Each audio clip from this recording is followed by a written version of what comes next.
Ooh, welcome everyone to the Daily Juice Podcast on the Betting Pros Network. I'm your host, Sean Stacking the Money Green. Give me a follow on Twitter at Sean T. Green. And as always, Daily Juice is being brought to you by BetMGM. Use our promo code JUICE and a $10 bet turns into $200 in free bets if either team scores a touchdown. Good for college and pros. Don't have to worry about touchdowns last night. How about Juwan Johnson, 30-1? Are you kidding me?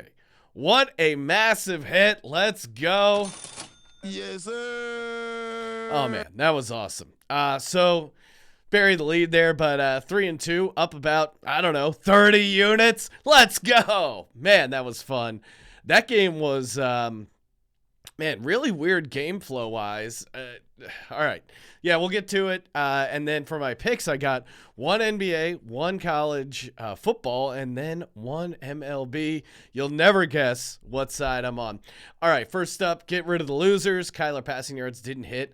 Again, the game flow was weird. I mean, he was running probably more than I thought, although I should have seen that coming. Like quarterbacks, when they're desperate, they do run the ball more.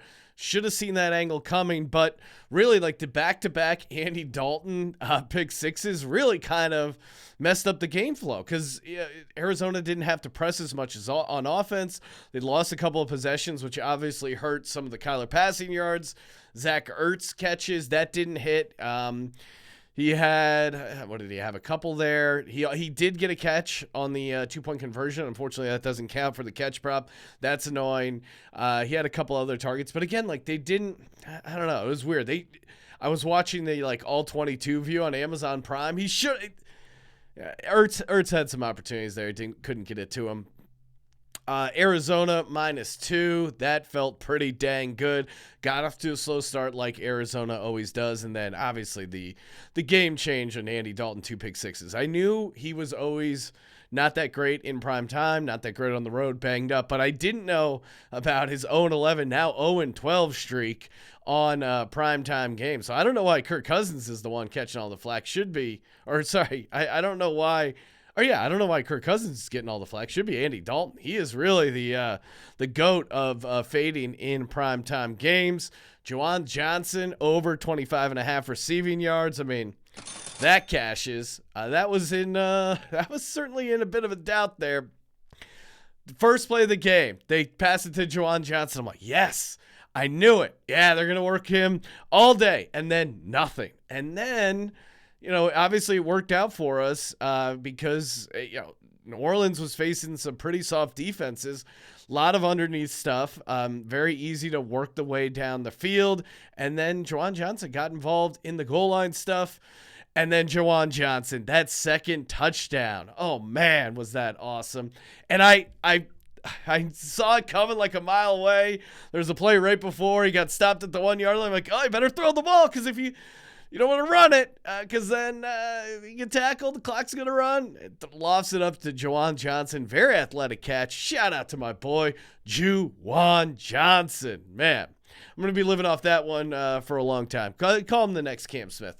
What a week. Let's go, baby. We got more action coming. And speaking of action, on Sunday, how about getting a sweet autographed Brandon Ayuk jersey? All you got to do is go to youtube.com/bettingpros, hit subscribe, comment on this video, and you're automatically entered to win an autographed jersey from Pristine Auctions. Speaking of the 49ers, this was quite a wild moment, like a little wild run here in the Betting Pros Discord. If you're not in there, bettingpros.com/chat.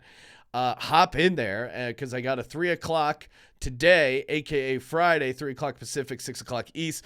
Going to be doing a AMA, talking picks for the weekend, college football, pro football, whatever you like. I'm sure we'll be talking CMAC trade because that was crazy. So literally, I think it was like a couple minutes after the Juwan Johnson 2 touchdowns hit, Christian McCaffrey trade news breaks. So it was just a wild flurry of reactions, and I'm in like a high stakes crypto fantasy league, or maybe not as high stakes now with the price of ETH going down, but we have Christian McCaffrey as our running back, and certainly him being traded to the 49ers is pretty awesome because I think the upside in that Shanahan offense is huge. So we haven't been, our team hasn't been great. I mean, we have Lamar, who was starting off awesome. We definitely could use some wins, and him going to the 49ers, like that, I'm projecting a nice bump there. So Juwan Johnson hits, and then I see Christian McCaffrey's going to the 49ers. Although I did like the fact that it was just literally catching every pass. I'm assuming all the stuff has been adjusted, but if you can still get down on PJ Walker under passing yards, I would highly recommend getting down on that while you can. I'm guessing that's going to get adjusted out as well. But like Christian McCaffrey was the only one catching passes. I mean, I love that prop with or without Christian McCaffrey. It was set at like 157, I think. I bet it earlier today. So if you can get down on the PJ Walker under passing yards, I would do that ASAP. So and it sounds like I didn't think he would be able to play in time for the game Sunday. The line is moving in that game, so it sounds like he will be able to play for the 49ers this Sunday. Crazy. We'll see how much, probably limited packages, but, it's Christian McCaffrey, it's Kyle Shanahan. I mean, pitch him the ball, run a couple screens. It'll be interesting to see, and certainly massive upside. But as an Eagles fan, I'm like, man, what if we run into this team in the playoffs? I don't want to have to face Christian McCaffrey on that 49ers team. All right. Let's get to the picks. First up, we got the Pelicans laying 5.5 -115 at the Hornets. Get that over on BetMGM. I know I faded the Pelicans in that first game against the Nets. I thought it would take them a little while to figure it out, but clearly I was wrong. They hit the ground running, picked up kind of where they left off with, just tossing Zion in there as well. I mean, their confidence, I imagine, has to be pretty high. They just dominated what should have been a good Nets team. Hornets, on the other end, they're 1-0, but they blew out the Spurs, who are honestly, like Greg Popovich said, don't bet on this team to win the title. So if Pop is telling you that, it's a pretty bad team. Hornets are back at home, so maybe this is a little inflated because they did look good against the Spurs, but it is the Spurs. Pelicans have been pretty good overall on the road. I mean, some of this is dating back, obviously, to last year where the number was different because they didn't have Zion, but 15-7 against the spread on their last 22 on the road. I like that. And I just don't think Hornets have top-tier talent to compete. Now, this is obviously, second in a row road game for the Pelicans, which something you want to consider later on in the season, but I think this early on, you're good to go. So give me the Pels. It's chalky, but give me the Pelicans laying 5.5. I don't think that number is big enough. Hey, like I mentioned earlier, hop on the bettingpros.com/chat Discord this Friday, aka today, 3 p.m., kicking off a little AMA. Just want to, shake some hands, mix it up, talk football. Let's go. All right. Next up, we got UAB at Western Kentucky. Taking Western Kentucky -1.5. The Hilltoppers, get that over on DraftKings. Western Kentucky has been good. ATS 5-1. ATS in the last 6 games. They've been good at home. 5-1 straight up their last 6 games at home. Now, here's what I think a lot of people handicap the game. Hey, Western Kentucky, they pass the ball really well. UAB is pretty good in passing defense. I'm going UAB. The difference is it's Friday night.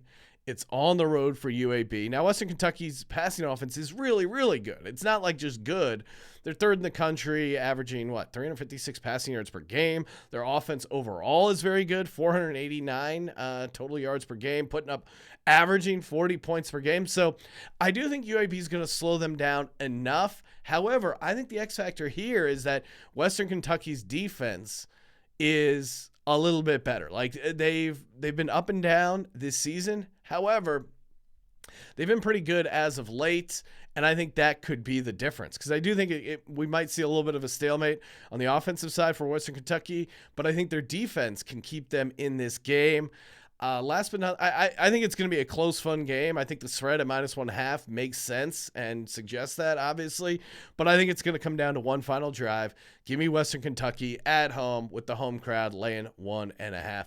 Last but not least, I mean, when you're on a heater like this, when you're cashing 30-1, you got to support your home team. Padres at Phillies. Give me the Phils. +100 on the money line over on WinBet. I got to ride with the Phillies.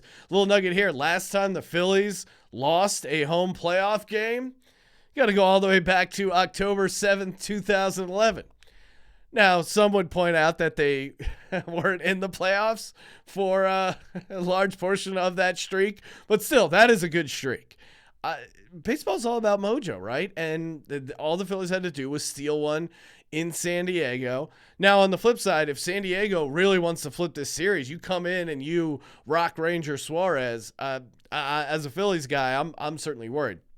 However, I like the matchup with Suarez. He's been shaky at times at home. However, he did pretty well against the Padres. 7.1 innings pitched, 2 earned runs last time he faced the Padres. Musgrove on the other side. I think the Phils know how to hit him. One start against the Phils, 6 innings pitched, 6 earned runs. Last but not least, the Eagles are on a bye, which I know what you're saying. What does that have to do with the Phillies game? It means the entire Philly sports fan base can focus just on this game. We're not juggling an undefeated NFL team with a team in the NLCS. I know it's champagne problems, but the crowd is going to be going nuts. And are the Padres used to winning in front of a massive crowd? They got it done at home, but let's see if they can get it done in a hostile environment at Citizens Bank Stadium. Should be a good game, but I'm on the Phils here, plus 100 on the money line. Also taking Western Kentucky, laying the small number there, minus 1.5. Last but not least, keeping it chalky, give me the Pels, laying 5.5. Get that over on BetMGM. Speaking of BetMGM, use our promo code JUICE. Bet $10, get $200 in free bets if either team scores a touchdown. Follow us on TikTok at Betting Pros. Follow me on Twitter at Sean T. Green. Check out my other show. It's called the Sports Gambling Podcast. You can't miss it. And you guys know what to do. Subscribe, rate, and review. And as always, don't forget to let it ride.